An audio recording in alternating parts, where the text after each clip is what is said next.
Before we do our final mixdown, we need to check on a couple things in our song to make sure we get the best finished audio file that we can. The first thing is to make sure we're not clipping. If you remember, clipping is when you have too much volume, your volume's too high, and the tops of the waveforms get clipped off. And you're going to know if you're clipping by the little red indicator that'll be above your master channel's fader right here in the mix view. So play your song from the beginning, listen all the way through, and see if this thing hits the red. If this becomes red, that means at some point in the song you were clipping.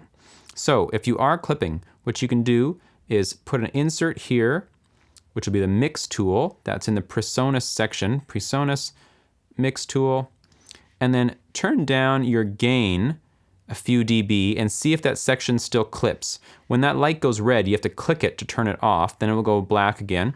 Play that section again, turn it down a little bit, and see if it clips. If it still clips, turn down mix tool a little bit more. This is not the best method to do in the future, but because this is our first song, this is how we're going to do it. In the future, you'll want to have prevented clipping during your composition and mixing stages rather than trying to fix it at the end like this. But this is a good workaround for now. Just throw the mix tool on there on the insert section of your master channel and turn it down, turn the gain down just a little bit until you're not getting that clipping anymore. Once you're good on the clipping, you can move on to the next step. And I'd recommend you pause the video at this moment and go do that. And then with each successive step, you can pause the video, do it, come back and watch more of the video and so on. So I'm going to move on now from this. We're going to say that we've got no clipping going on. The next thing to do is add another insert to your master channel, which is called a limiter.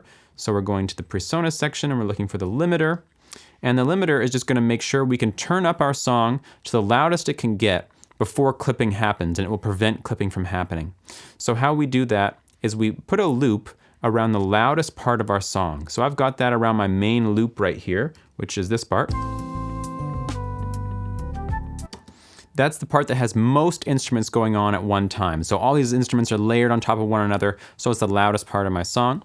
Once I have the limiter on there and I'm looping that section, I'm going to push play and start turning up this input knob until where it says max here, I'm getting about -2. I'll show you what I mean.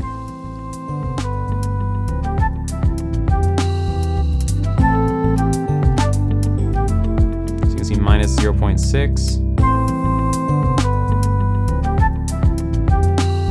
-1, -2.25. So that's a pretty good number I've got right there. I had to boost it by almost 12 dB, 12 decibels, to get up to that point. We're not going to talk about the specifics of what's going on here right now. All you have to know is that what we're looking at is something that's going to turn up our volume to the maximum point before it starts clipping.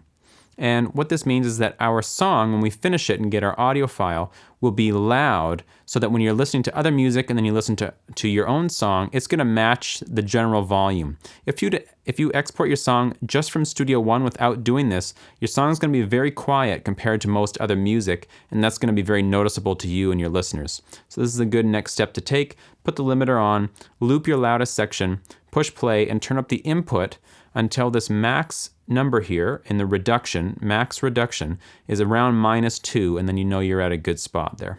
The next step to take is make sure that you have a start and an end point set on your track in your arrange view. So I'm going to close my mixer for now, and I'm going to come up here to this top bar, and I'm going to click on this little thing, which is my marker track, and this is going to show me some markers, and we're going to learn how to insert our own markers in the future. For now, there's some that are already inserted for us. First is the start marker, and we want to make sure that this start marker starts right at the beginning of our song.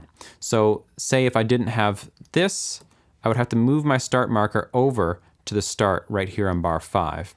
But since I do have that clip, I'm going to start on bar 1, and if I scroll way over, I can find an end marker. So I'm going to zoom out to make that easier to grab. I'm going to pull my end marker in to the end of my song. And the way I'm going to determine where to put this is I'm going to play the last little bit of my song here, and I'm going to listen for when the very last sound has died out. So if I listen from here, so I have that tiny little bit of reverb that comes after that last note, like this. I want to make sure that I can hear that last reverb and then put the end marker. So I might put it around here. And that gives me like a second or two of space after that final reverb, and then it will end the song there. So you can go do that now. And the last step inside of our song is to choose a name. Now, you probably gave it a name when you began the song, but it might be something totally random. Mine was random when I first chose it. It was just because I had a thing from Amazon sitting on my desk, so I chose Amazonia. But you might have any kind of strange name going on, or you might have a great name, I don't know. But the way to choose, or the way that I like to choose, is to listen to the song from start to finish, or just think about it if you listen to it a lot, and see how that song makes you feel. What does it feel like? And then try to find a name that encapsulates that feeling, so that when someone first sees the name and then they play the song, there's a match there, that it feels right, that like the name of this song means something to how the song feels. So that's a good way to do that. So take a moment now and play your song or think about your song and try to develop a new name if you want. Maybe you're going to leave the name as it is. For my purposes, I'm going to leave my name as Amazonia for now, but you should come up with a new name unless you have a really great one already, and then we can move on to the next step. Now that you got your name chosen, hopefully we can start to do our mixdown. So we can come up here to the song menu and go export mixdown. You can also push Command E or Control E, so I'll do that. Here's Command E, and it brings up the same thing. This is the export mixdown dialog box I was talking about in the previous videos, and let's just do a quick overview of what's going on here. The first thing we have is, where do you want this new song file to be saved? Now, the default location is usually the best. It's going to create a new folder inside of your song folder, whatever your song is, called Mixdown, and it's going to put it there. But if you wanted to put it somewhere else on your desktop or whatever, you can click those three little dots and go navigate to somewhere else on your computer, and the file will get saved there. I recommend leaving it as the default though. Here's the name. So mine is Amazonia, but you can put in whatever name you came up with when you listened to your track.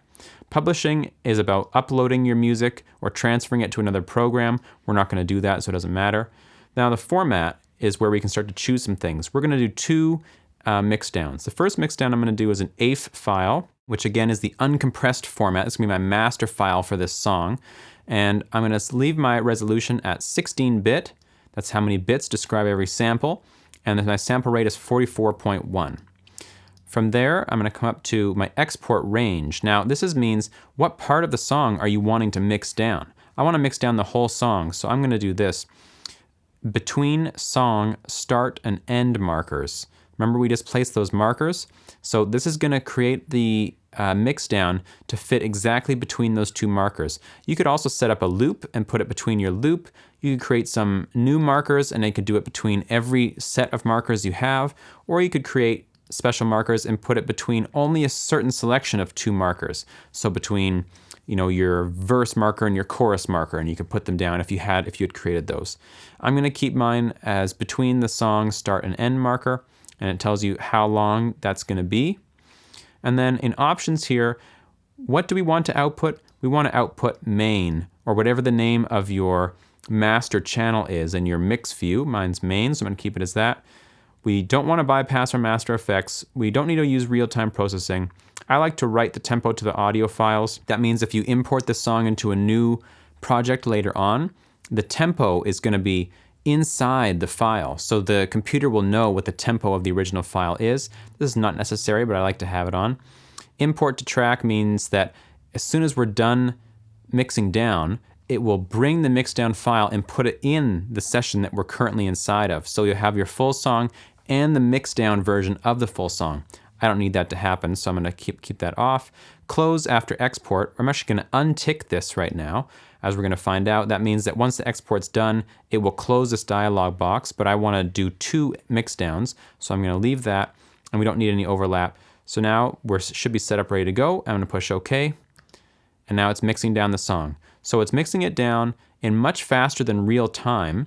It's going to take about, in this case, 11 times faster than real time, it's telling me. And this depends on the speed of your computer and your processor and so on like that. So I'll just skip ahead now. Okay, so my AIF file has been exported. My mixdown has been exported. I'm going to come down and do another export. I'm going to go Format. I'm going to go MP3 file. This is the file that I'm going to share with people or send an email or put on my iPod or whatever, because it's going to be a smaller file size. My bit rate, I'm going to set this to 320. We'll talk about that in the future. That's essentially the equivalent of what bit depth was in the AIF file. And my sample rate I'll leave is 44.1. Everything else I can leave exactly the same. I just change it to MP3 320 and I push OK. Now it's going to export the same just as it did before, and I'm going to skip ahead till that's done. All right, so since I didn't put close after export on, this box opened up again. Normally, when I'm done my final export, I'll have that box ticked, and this will just go away. So I'm just going to push cancel. I'm back in my session.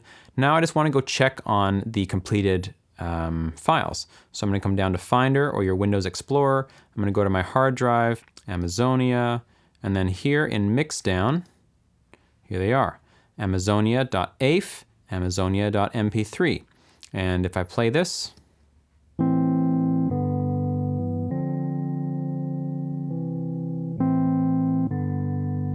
as you can see, that's the song, and I'm going to play this one. That's the song as well. This is the full uncompressed version. It has a 37 megabyte file size, whereas this one is only 8 megabytes. Huge difference.